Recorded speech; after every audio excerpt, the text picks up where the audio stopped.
What's going on? It's your man's Moo Man on the mic, back with another episode of the Initiative Podcast, where we get into celebrity news, world news, sociology, psychology, and WTF. Let's go. Okay, the first headline I want to get into is an Instagram headline.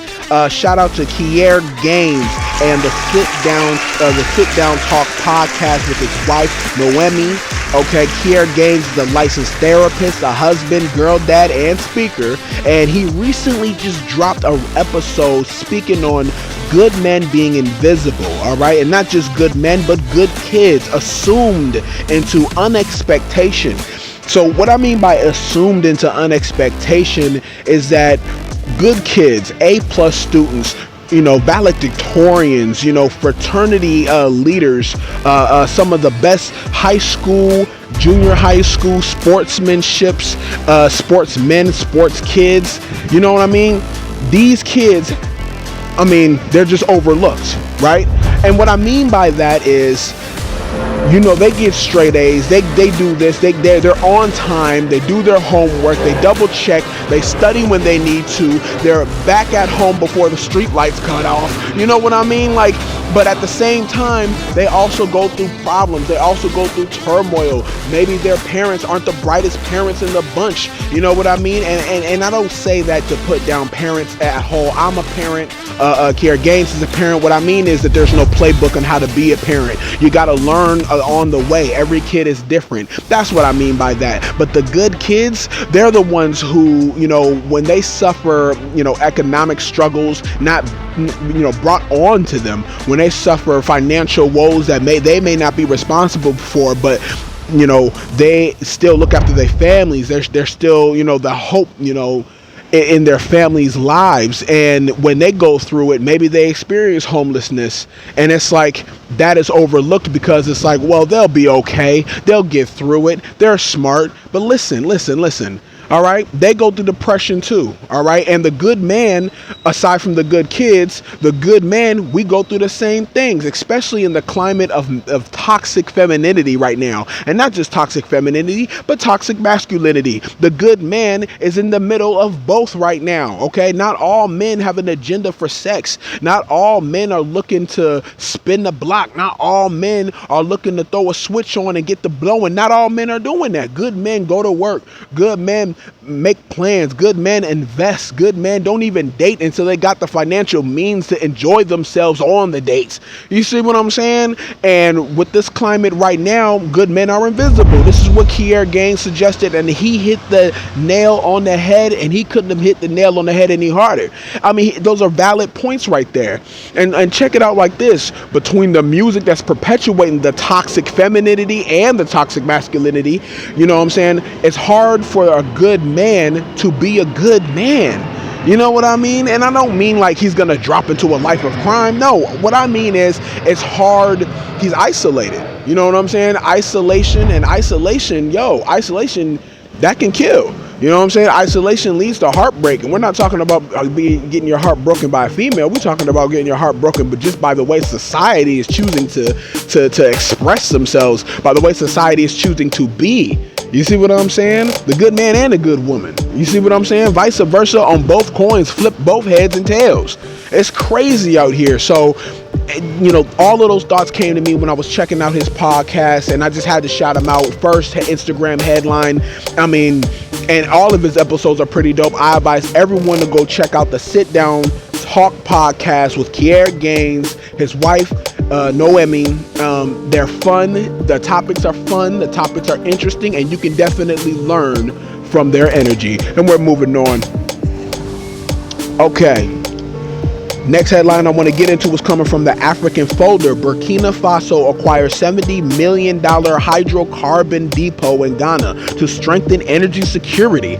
All right. And guess who's behind that? Yes, you know who he is. Abraham Traoré. And I apologize once again if I get his last name wrong, but I promise you, when I say that Africa has never seen a leader like this ever, okay, there have been leaders who have risen and fallen. Some of them risen high, some of them fallen very low. But Abraham Traoré is still on the rise, and not just doing that, he's making these massive headline-grabbing news. And if you don't know what a hydrocarbon depot is, let me give you a little bit of details as to what he has accomplished in Ghana right now, okay? Hydrocarbon is naturally occurring in nature, for one. Let's just be clear about that. Serves as fuels and lubricants, as well as raw materials for plastics, fibers, rubbers, solvents, explosions, and industrial productions.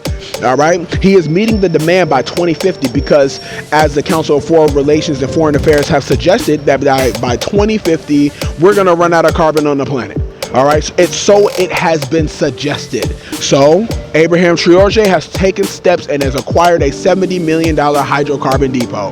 That's gonna change and further transform the willpower, the minds of the people who are living in Ghana, Burkina Faso, and Africa in whole, as he is the example right now of what it means to really take hold of the reins. And keep this in mind, West Africa and hopefully the rest of Africa follows, with Senegal being the tip of the spear of the headline that I said in my last podcast, by eliminating the French franc, okay? It's getting themselves out from under that financial slavery and repositioning new currency for the stock market, for their people, and for the individual monies that is indeed in each country of Africa. This is going to be amazing, ladies and gentlemen. Y'all got to stick with it. I'm going to keep sticking with it as these headlines come out. All right. Abraham Traoré is probably the most important black man on the planet. And like I said, he is a good man. Okay. But it's hard for a good man to be king. Shout out to Wakanda forever. All right. And we're moving on. Okay, next headline is coming out of New York, specifically Manhattan. Why New York, Manhattan, ladies and gentlemen? Are we talking about immigrants? No. Are we talking about the mayor? No.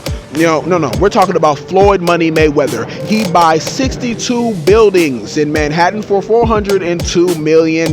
Specifically, the Morningside portfolio from the Black Spruce Management arranged by Arrow Real Estate Advisors. Ladies and gentlemen, 62 buildings. I know what he's doing. He's going to go down in history as also being a very important investment of this century. You know what I'm saying? Floyd Money Mayweather is a champion, a world champion, and it reflects in his actions. It reflects in how he uses his money. It reflects in how he invests his money. 62 buildings, $402 million.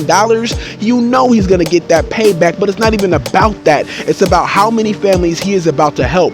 All right? It's about how many lives he is about to change. And if he can put 1% of a transformation in New York right now with all of their woes, especially their financial woes, he's gonna make a difference. You see what I'm saying? And that's what I mean as the example of black men worldwide. All right, we are coming up. We are filling the spaces in certain areas of our communities in every state in this nation as best as we can with the climate that we're in, ladies and gentlemen.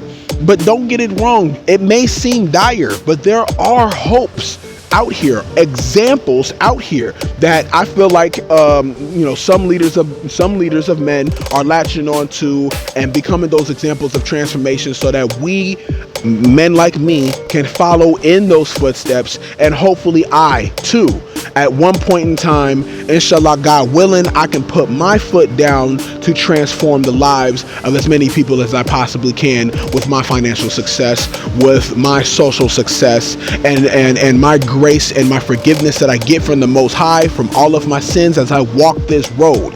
Ladies and gentlemen, it is amazing to see these headlines. You know what I'm saying? It is amazing to see Kier Gaines. It is amazing to see Floyd Mayweather. It is amazing to see Abraham and others. You see what I'm saying? I mean, it's just been amazing, and I cannot wait for what comes next. All right, we're moving on. Okay, I want to move on to a serious topic about the helicopter crash in New York, about the collapsing roof of the nightclub. And my heart goes out to all of the lives lost. This is real.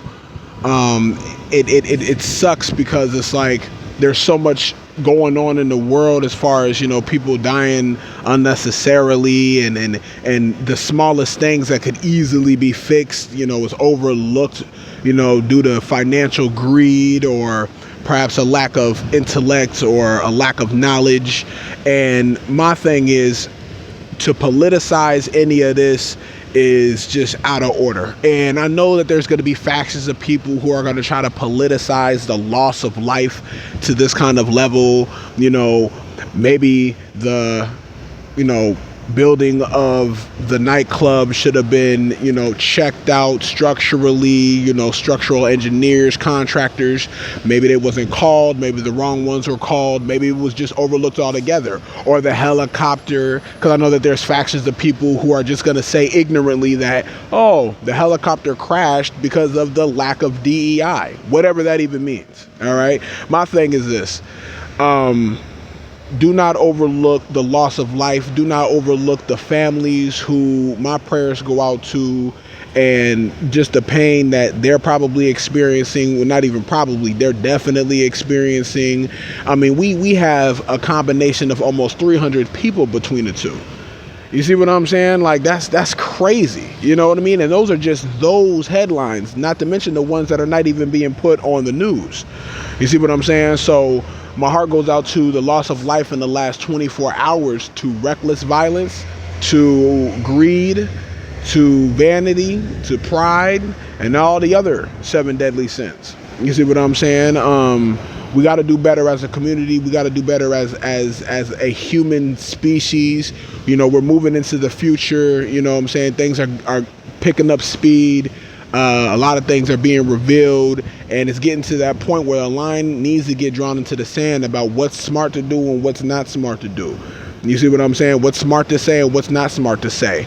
You know, this ain't got nothing to do with belief. This ain't even got nothing to do with opinion. This has everything to do with research, everything to do with the facts on a sociological level, psychological level, and a psychoanalytical level. You know what I mean?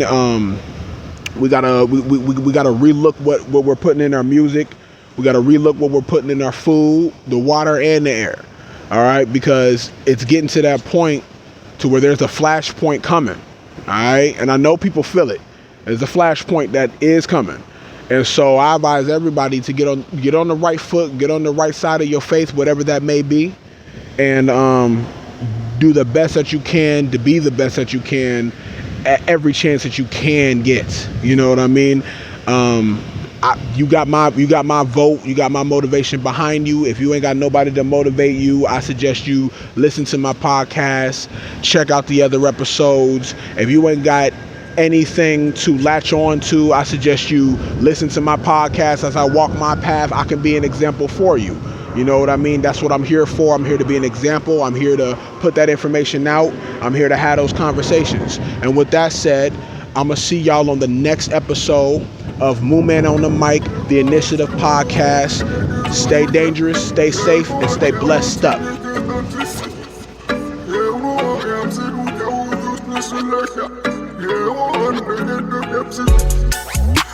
don't mean no disrespect, but no way.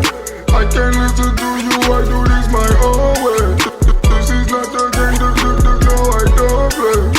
And you wasn't game before, so now it's no way. No way.